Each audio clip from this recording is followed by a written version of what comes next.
Hey, I'm Jared. And I'm Jacob. And together, we're the Musky Brothers. And today, we're here touring Jackson Kayak Factory. And we're going to see how the Kusas plus all their other boats are made.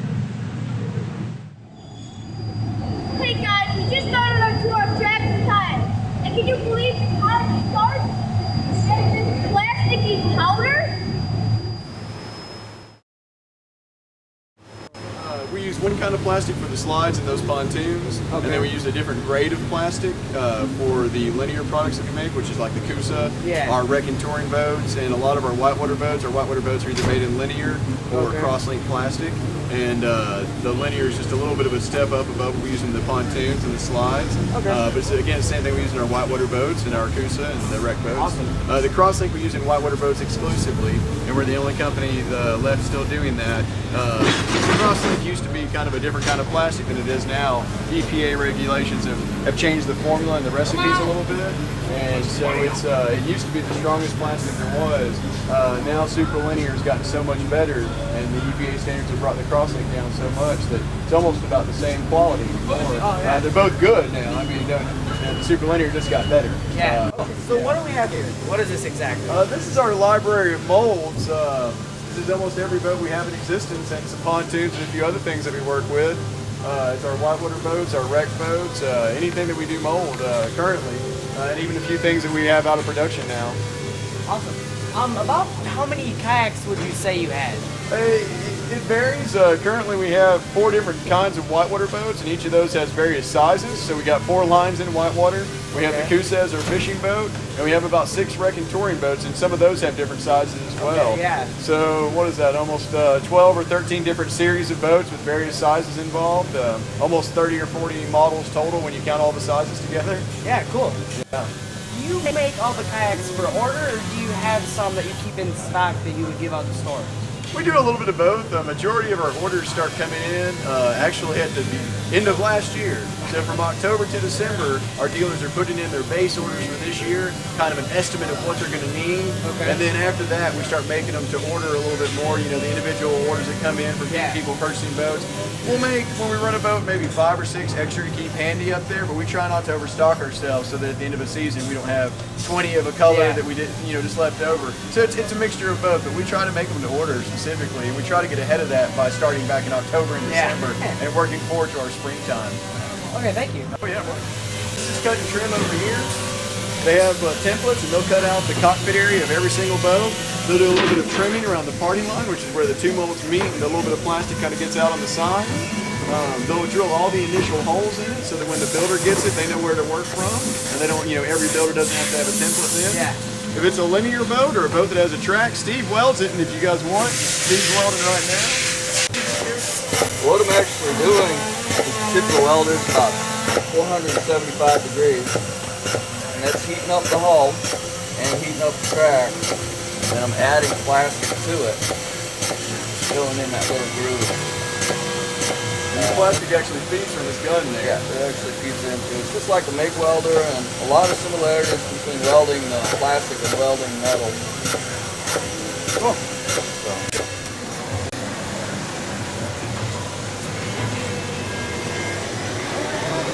How many boats would you say you do every day? That's a good question. It'll vary. I can tell you that a boat like this, for me to weld, it'll take just under half an hour. If I'm doing something like one of the rock stars behind you, I can do one of those in a little bit less than 15 minutes. Okay. So it depends on what's coming through. Creek boats are in between. Probably looking like 20 minutes. Cool. That's the grab handle. That's the molded in insert I was talking about. So these are put into the mold back there before the powder's even poured. And it's actually, so the outside of the mold has a screw on it. You put that in. You put that on the inside of the mold. And then before you pull it, you have to unscrew and back out the screw. And then you can open up the mold after that. So they have to go through and back out all those different screws. That's cool. And again, that's encased in the plastic to about 900 PSI or so before it even will pull out. So it's a great place to tie down. It's a great way to just carry the boat around. So cut and trim, cuts and trims it. Welding will weld it a little bit, but after that point, one person does everything on there. It lets that person take pride in what they're doing. At the end of the day, they can step back and say, I built those 8 boats. Each of these boats gets a name tag put in it, and it says who built it. It says, you know, a little bit of something from them. This is Noah. What's up, man? These are the Musky Brothers. They're our new fishing team members. How you doing? Noah's one of our best builders. Not that we have a bad builder. That's right.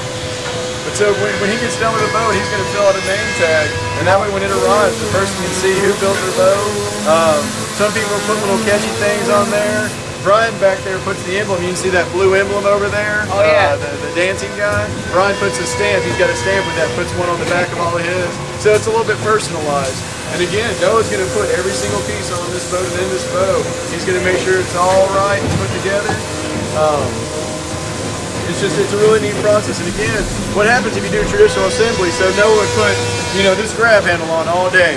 But he's not going to look at anything else on the boat. So he's not going to notice scratches or misshapen parts or anything like that. And it helps with quality to have one person. Yeah. Also, when quality control inspects it and it gets up there, if something's wrong, they can check. Well, this was built by Noah. So they can immediately come back here to Noah and say, Noah, you know what? You know, what's wrong with this? Yeah. And then, but instead, if 20 people had touched the boat, they'd have to go to each of those people to see where the problem came in at and where it was caused and how to fix it. It lets us take pride in our work, and it lets us just control our quality a lot better. Wow. Build it like it's yours.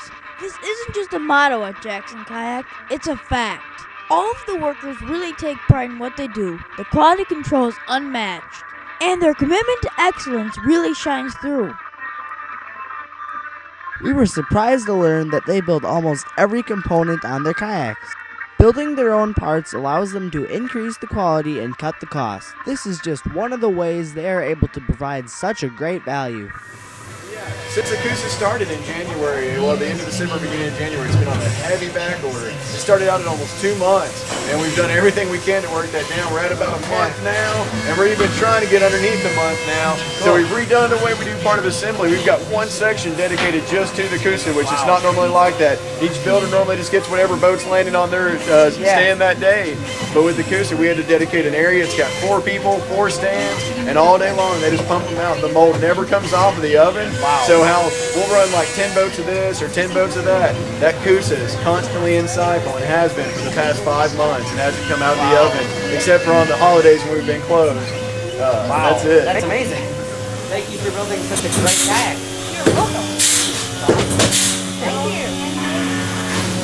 It is awesome. Wendy, about how many Coosas do you guys get through here in a day? It just depends on how our day is. We had 28 one day and then 22. It just depends on how everything's going. But usually we try to get as much as we can. Oh yeah. So Cody over there inspects every single boat that goes through here, and he's been here for I think 5 years now. He's been with the company since before he was old enough to boat, and he'll inspect the boat. They'll go through a secondary inspection right at the second table, and at the third table they'll clean it and bag it.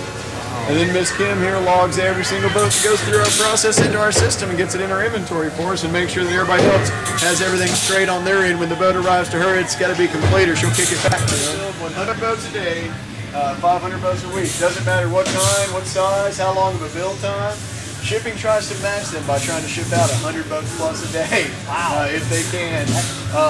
We try to get the warehouse really extra stock so that the shipping can get ahead of assembly, and shipping will actually get 100 to 200 boats out a day depending on what they can do. And they'll narrow this inventory down up until the end of the season. We'll have about 1,500 to 2,000 boats in stock, even with us replenishing as many as we're trying to ship out.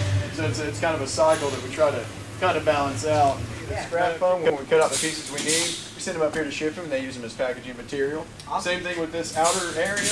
That's actually scrap foam. When they cook the buns of foam, they have to cut off the outer layer because it's just not the right consistency. And so we use it all as packaging material so we have as little waste as possible. We actually recycle 30 tons of material a year between our 2 main plastics and our cardboard from packaging. Last year was 30 tons. It goes up every year, just like production does.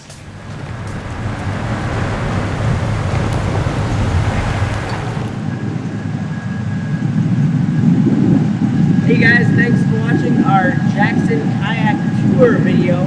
We are so glad that you guys could watch it, and for all you Musky Brothers fans, we are definitely coming out with a little video on all the features of the Coosa.